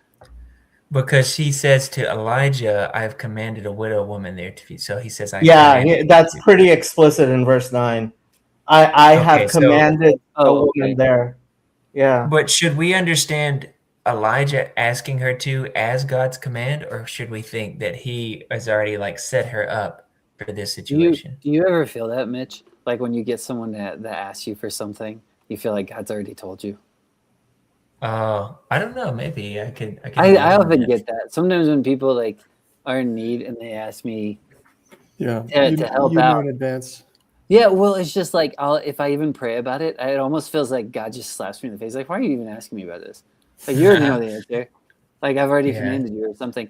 I don't know. Well, to the extent he says to give to anyone who asks, he's already commanded you to. Yeah, so maybe the command is not some setup he does, and it's not the word of Elijah in that moment, but it's just Torah in general. She's been enculturated. Yeah, but also she's she's outside of Israel, so she may not be super familiar with the law or anything like that. It could have been some divine booming voice from heaven, but I think if it's in practical, applicable sense, then I guess, I would wonder if it could be read that way. That just like, yeah, she knows she knows what God already desires. She knows what to do. Yeah. It's misleading. Yeah. Oh yeah. It's misleading. She's already been commanded to feed that person sleeping. Oh, but in the park. she has a son, so that wouldn't have been her. So. Guys, I gotta go. I love you all, and I enjoyed your company. Thanks for stepping in, Craig. It was great. Bye all. Oh yeah, and she does have this son, but I haven't even gotten to that part yet because I'm so stuck up on this other part. Okay, so I don't know who Sybil is, but we don't really allow stupidity on this channel. So if you continue to say such stupid things as Masoretic text was medieval production, I might just ban you. So No. Don't say stupid things. Well, stupid is relative, Jacob. Not literally, but in I don't allow people to spread lies and disinformation. But Sybil's been our one viewer this whole time. It's dropped from like 4 to 1 viewer, and they've been here consistently. It's like watching a fish tank. Claire's popped in and out a few times. If you had done what you could have done, which is put it on my Twitter, then a bunch of people would have come on. Oh, well, I didn't know. Hey, So next time, add Twitter. Is everything Sybil's saying is dumb, or is there some good stuff in there? It sounds like she's some sort of Black Hebrew Israelite type who believes in Septuagint primacy, and like Septuagint primacy is one of those things. Like Nate Heil wasn't doing it exactly, but was like playing in that thing, and I just got so angry. I really have zero patience with Septuagint primacy. Gotcha. I don't even know what that is. Because it was a really stupid thing Christians said for thousands of years, and then the Dead Sea Scrolls showed how stupid of a thing it was. But Christians still say it because getting Christians to admit they were wrong has been impossible for 2,000 years. Cal speaks very well on this subject, I think. About what? Well, I don't even know what you're getting at. What does a Christian say? That the Septuagint is just supreme? Septuagint primacy is the idea that the Septuagint is a better version of the Hebrew Bible than the Masoretic text. Gotcha. Okay. Well, I've heard people like reference technically Septuagint, like incredibly stupid Septuagint primacy is the idea that like the Septuagint text came before the Masoretic text, and the Masoretic text, like what she said, right? The Masoretic text was a medieval production. Like that's just stupidity. Yeah, Septuagint came first. Like this is as dumb gets. Septuagint primacy is just like a psyop, man. If my great grandmother doesn't know about it, then I don't have to worry about it. She just suffers and prays, dude. That's good. That's what I'm trying to do. Except the suffering part and the praying part, because I gotta go play my game and stuff. What game? You playing a game? Just my games, little games. Yeah. These silly games. Yeah. Mm-hmm. With your children and stuff. Yeah. Children? You have children? Oh, yeah. So I only knew of the girl. The son is due April 3rd here. So Mazel Tov, B'sha'a Tova U'Mutzlachet. Actually, Jacob, I remember talking on your stream, hanging out with you. Yeah. Right up to the point before Chloe was born, and good times. So yeah, here we are again, right up until the moment my son is born, and that's gonna be good. Wow. So Sybil is apparently one of Claire's alter egos. But what? She said she missed this Sybil person. Yeah, so you have to understand, Claire works for an organization. There's like multiple people. who like You've said this before. I don't have to understand that. Oh. I don't have to understand that because my great grandmother doesn't understand it. I don't have to understand it. if Boy. your She's not great worried grandmother about didn't it. understand it, then nobody needs But to. didn't what Claire just said contradict what Sybil said, or was she? No, she also said, "Oh, you're right." Okay, I thought Claire was agreeing with it. Yeah, like Septuagint is the Greek translation of Hebrew So scripture. she's just contradicting herself to throw us off her trail because she's Usually, Yeah, what Claire does, yes. no wonder Mitch's grandmother doesn't understand it. That is usually what Claire does. Yes. Yeah. If I tried to explain it to her, she would just be like, How does Chloe feel about having a little brother? she's she excited, understand it? and it's yes, very much so. There's a lot of talk, about how she's gonna be jealous and morose, but we really try to just be like get her excited about it, that she's gonna be helping to teach him, to help him learn to talk and walk and do things, and she's very very excited, and she prays for him every night. It's cute. Oh, that is so so cute. How old is Chloe? She's 3 now, so she's 3 and 3 months, I guess. Wow. Yeah, time flies, and she's very loquacious, and she's very, very, very smart. She's amazing. Wow, that's great. That's great. That's because you read her the Bible all the time. Wait, is she done? Oh yeah, so she is done with the Old Testament. We finished Malachi, and we So the started real Matthew.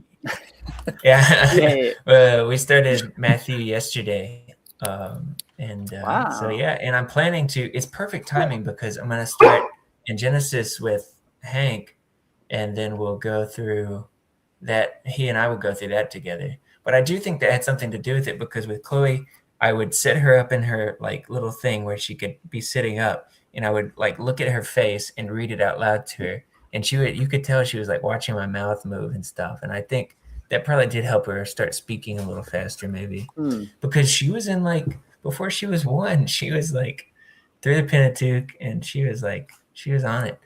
And I remember messaging you, Jason, when we got to Ecclesiastes. I'm like, it's about to blow her little mind. And yeah, it's been fun. And now she's, asking questions more and listening. And so it's cool. We're going to keep going with her and then also start over with Hank. Good timing. That's great. What Rebecca's dad, he said they did this with their firstborn whenever their second child is coming along. Because there's a girl as well. The second born was a boy. And they said that instead of having a party for the newborn, for the son, they had sort of like a graduation party for their daughter, because she was graduating to cool. be like an older sibling rather than just a single one. Yeah. And he was like, I don't know. He was like, looking back, he was like, who knows if it was too much pressure on her to like give her, the kind of that role of being a helper to him, or if it was actually helped better. But he said I think that sounds like a great idea. Yeah, he said that one. Yeah, I like that. Yeah, I liked it too. But he said that they instructed people that were coming over to see their baby to not ask them to see the child, to ask her, like, can we see your little brother? And then she would go and show them. So that's interesting. Yeah. Yeah, I like that. That's kind of cool. Steal it. I would definitely incorporate that. It's going to be interesting. I don't know what it's going to be like, but I'm excited. And it's going to be different having a son too. I think that's kind of a different ball game of an approach to parenting, because he's got to be a man, he's got it's a whole different niche in the world. And I don't know. We'll see. Did I send you that clip of Lester Summerall talking about Joseph? Who? Lester Summerall, the preacher. I don't think so. Since you're having a boy, I'll send it to you now. Please do. Thank you. Yeah. It's pretty offensive, but you might find it funny. It sounds familiar. You may have, but send it again, please. I love it. I think it's great because the guy's just so like, I don't know how to describe him. Just like, he just is like a hard man, and he just says exactly what he's thinking, comes straight out of his mouth. And oftentimes, especially if he was around today, if he said the same stuff, he would probably get canceled so fast. But it's just like, He's just so much fun to listen to. Don't worry, I Man. just put her in a timeout to put her in her place so she understands. How long? How long? I don't know. StreamYard does whatever the timeout they do. Mitch, your reaction. You've had to I'm put gonna people have in to- timeouts before, right? How am I gonna find me? I've never done it. You've never. It would be a pretty high threshold for me. How do you put your daughter? Oh yeah, of course, yeah. I thought, but when she's in timeout, you could still interact with her. She doesn't get banished to. Oh, the people who get timed out and stick around, they're the ones that I'll actually bother with. Their comments were removed, so everything she said is gone. Yeah, all the stupidity's gone. Even if I watch this back, I can't see her comments. They'll still be there. No, but even as they're coming up, even as Jason putting them on the screen, they're gone. You better write down Claire's comments before Jacob puts her in timeout. They're It's all not going to make any gone. sense because we interacted with a lot of her comments. We're just going to be talking about nothing. We're going to be talking about nothing. But yeah. But generally, what you are going to find is, is that there's a lot of things which are completely instinctual to little boys and little girls, which are very, very different from each other. And this idea of a blank slate is just so plain wrong. The idea that if you treat your daughters and sons similarly, they're going to act similarly. Yeah, that's just not true. Well, I'm sure it has some truth to it, but I think the blank slate would probably be a bridge too far. It's gonna be. The fact is that in socializing kids, we make boys, and the types of things we do, the gender specific things we do with boys and girls makes them more able to act similarly than if you treat little boys and little girls the exact same way. You're actually going to have more divergent little boys and girls. Well, divergent. I mean, I don't have a super big interest in them acting similarly necessarily, but yeah, you do. You want them to be able to get along. Okay. Yeah. Yeah. Yeah. I definitely want them to get along and to look out for each other, and I guess and to be civilized human beings. Oh, for sure. Do you still read your daughter that book? That I would read her? I don't remember what book was it. I would read every time I go over there. Remember, she was terrified of me, and I would show up at your house, and she would just scream at the front door and run away. And then I would read her this book, and then I was like her best friend. Yeah, when she got down on the floor with her and read to her, she really liked you, and she talked about you guys for a long time after that, and that was sweet. But she's been a little socially random sometimes, and I'm the same way. Where sometimes I'll go into a social scenario and be pretty reserved. Other times, very extroverted out there. So maybe she's a little like me in that way. Whatever book it was, I'm sure we still have it. She loves to read. That's great. She can't read. She's 3. But her mom has taken her through K. So they'll do L tomorrow, I think. She's kind of doing a letter a week. Oh. The alphabet. I was like, what am I talking about? I was like, what did K stand for? When my nephew was 2, he would sit there with a book he had memorized, and he would read it, and he would be on the right page because of the pictures and stuff. But he had memorized that book. Yeah. Well, they say that's a way that kids do kind of learn to read is through connecting pictures with words. It's a very mysterious process, in my opinion. But really, they're just doing the phonics thing right now, where she's memorized all the letters, of course, and now she's memorizing the sounds associated with them. Does she have word books? Mm-hmm. Yeah, Yeah. kids love word books. I have to finish my stupid. I spent $600 and got it illustrated, but I haven't put Oh it together. yeah, My stupid book. Yeah, Don't give up. Don't give up on your stupid book. You got to do it. Do it. do it. Yeah. Don't give up. Just gotta get Yeah. it done, man.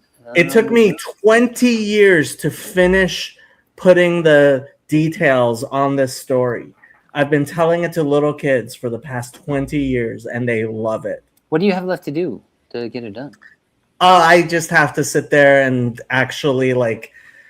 So I Like when I InDesign? was young, I was very proficient with desktop publishing software, but like all the software is completely changed. Uh-huh. So like I'm not proficient, and I have to just put together like I got the pictures and I have the words. I just have to put it together in a book and put it on Amazon. Oh, you can and do then- that, man. Yeah, Amazon You can KDP. do that. Should you use is it Adobe InDesign? Is that what?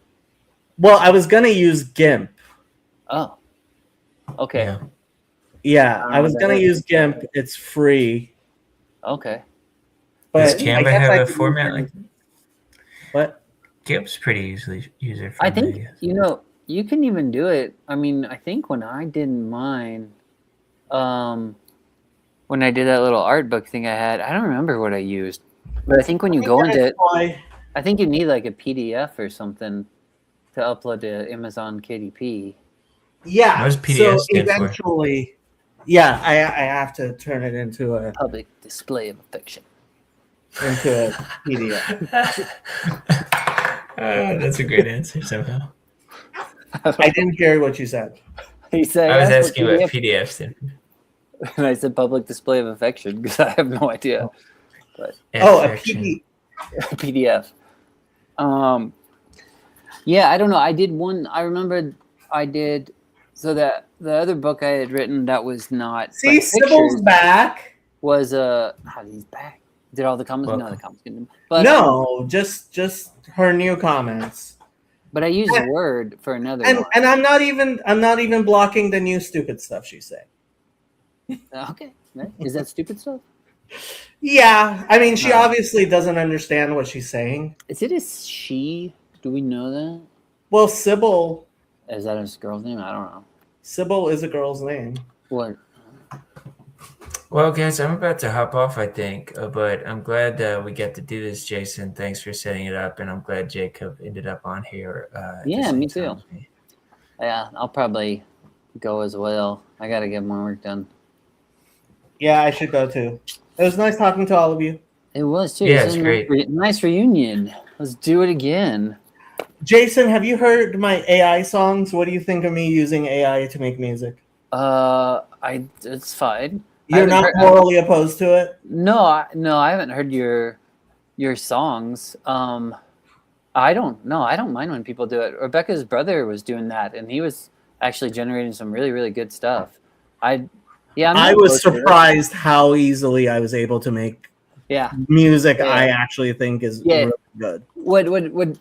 When it disappoints me is I think hopefully he'll never see this, but like Abram that I play music with, he started sending me a few AI generated songs that I guess he wrote lyrics for, then got it to do it, and I'm just kind of like, I'd rather, I guess just because I know him and I know he plays music, and I'm like, I just want to hear him do it. Like I don't want him to have like get a girl's voice that's not him to do it. I don't mind when other people do it at all. It's just like if there's an actual artist that knows how to play, like I think I'd rather hear them, even if it's just raw and not even very good. I like really raw sounding stuff. But yeah, I'm not opposed AI to people. Again. things as raw as you want. Go on Yeah, that's Spotify, type J, hit the space bar, type SCHWEIZ, Okay. and you will be amazed at what happens to you. Amazed. Well, I'm glad you're saying that because I know how much you hate the name that I used. Hate is a strong word. I just, My wife suggested that it would be more palatable because saying If I Jason were- Schweitzer Okay. is kind of harder to say. So if you It's just the have first Mitch time I Wise, know of that Rebecca has been wrong. The first time that I know of. Okay. But in this case, yeah, Jason Schweitzer. Oh, great! Now me and Rebecca have to duke it out to manage your artist account. yeah, Oh, great! but This is yeah. our first fight. Yeah. I thought about switching it back because I was like, you know what? Because there's something where I don't want to hide behind, like, I think especially with my music, I'm just like, I just want it to be what it is, and I don't really want to like hide behind a fake name or a band name or whatever. So I was like, I should just switch it back to my normal one. But then I was looking into it, and it's such a freaking hassle, and it's like I have to. Sounds like a gamble too because they're already You do the uploaded crime, to you do the Spotify. time. Yeah, yeah, it's like they're already uploaded onto Spotify, and so they already have like some sort of record of them. And so even if I delete them and re-upload them under my No, other there's artist artists page, that I've don't. You don't have to delete them to change the name. I don't think no, because I've seen artists that do this before. that's what I had go to do through- last time, or that's what DistroKid No. made me do. Yeah, No, yeah, no. that's what there's they gotta that's be what they a told way. me to do. That's why. I've why they're battled still- with Discord on behalf of Samuel Kalunga multiple times, I've had to and battle. you just with have to Discord. talk. You gotta get somebody, actual person on the line. You just Because gotta. once you get a person, No, they I can do help that. No, I do that too. You just get, but There's- like I've had to have so many conversations with them. Like I finally, so there's two. Like I think there's still a Jason Schweitzer artist page because they never got rid of it because they said they would change it, but then I think it was just easier for them to give me a new one, so they just did a new. So I still have both artist pages. It's a but- Jason Schweitzer profile, but it doesn't Oh. have. Well, I still have an account for that one. I don't know, but then I've had to battle not battle, but talk to him like I don't know how many times, probably like 20, maybe 30 times about lyrics because I do like my stuff and the Bearhound stuff, and I've tried to get them to post lyrics so many times. And But I'll if read- it's and I'll- Jay Schweitzer, how do people know it's not Jesus Schweitzer? It's supposed to be Jason Schweitzer. good, That's the good correct. point. The correct answer is Jason Schweitzer. And by the way, like, I don't understand why Cursed by Curse is not up here, for example. I still got to work on it, man. I have it. I'm it's gonna still, cuss, I just, dude. I got it. You said to put more But you- into it. Put everything you into betrayed it. I was me told by put everything deleting- into it. No, you You- betrayed you- me by deleting Night Pilgrims. You still have all that. I still have have that it, whole but old I album. don't. It's not on Spotify No, it's for not the world Spotify. to see. I could. I'd be already upset done with like a lot of footwork on that album, it. Had you? putting it across the internet. Had you really? Which yes, but it wasn't getting much traction yet. But it's a process, you know. And I- now those are all I dead am- links. I am going to subject you guys to my song.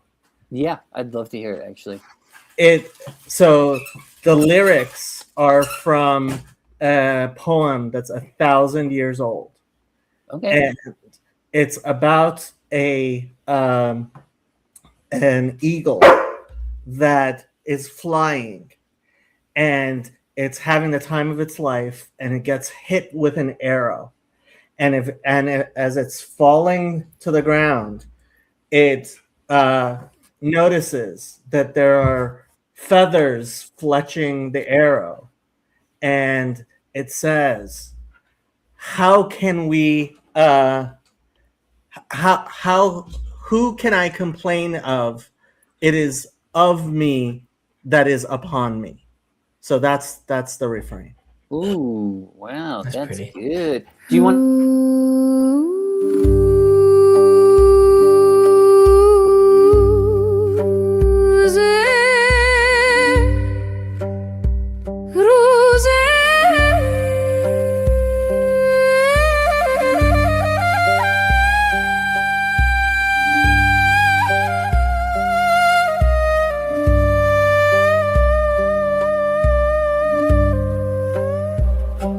وزیز سر سنگ عقابی به هوا خواست آن در طلب تو مهپر و بال بیاراست بر راستی بال نظر کرد و چنین گفت امروز همه روی جهان زیر پر ماست بر بال عقاب آمد آن تیر شب مرو را به سوی خاک فرو کاست چون نیک نگاه کرد و پر خیش برو دید گفت تازه که نالیم که از ماست که بر ماست از ماست که بر ماست از ماست که بر ماست.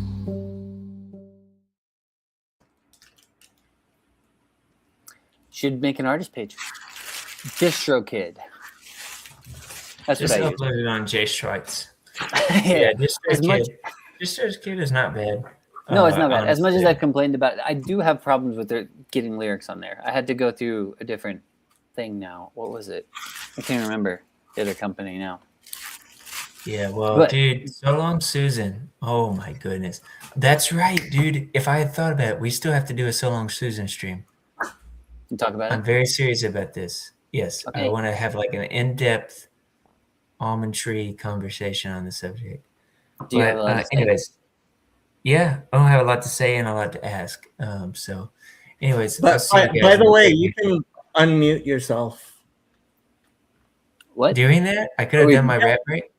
You could have unmute the thing like StreamYard lets people unmute themselves, but it won't let me like if you mute yourself, then Jason and I wouldn't be able to unmute you. We can mute you, but you can unmute yourself, but we can't unmute you if So, you mute yourself. do you want to try it again? We can play it again. You can. I'm immutable. You got to go to bed. No, you know, the like, moment it's is right passed. for a rap. Yeah. Yeah. I'll see you guys. Thanks for everything. All right. Good night. Good night. Jason, I have to show you this one clip. Okay. I'm not sure who Fatarecci is. I can't tell. I got permission to use that. Do you know who James White is? No, I have no idea. Oh, he's a Baptist preacher. Oh my god, how is he like pretty famous or something? What is Yeah. that? What was that from? Wow. Yeah, that's from his stream. How did you get How did I get him to say Fatarecci? I made a comment and he read my comment. That's But before he read it, he said, "I'm not sure who Fatarecci is," which it kind of implies to me he might be a little aware that I exist, yeah. which is already shocking. Yeah. So I asked if I can use that clip, and they said yes. That's So yeah, great. Cool. I am so proud of myself. Nice. Yeah, I like the clip. Use it. Use It was so weird hearing you say "my wife." Yeah, is it? It's nice to say. I like saying it. I was ready to say it for a long time.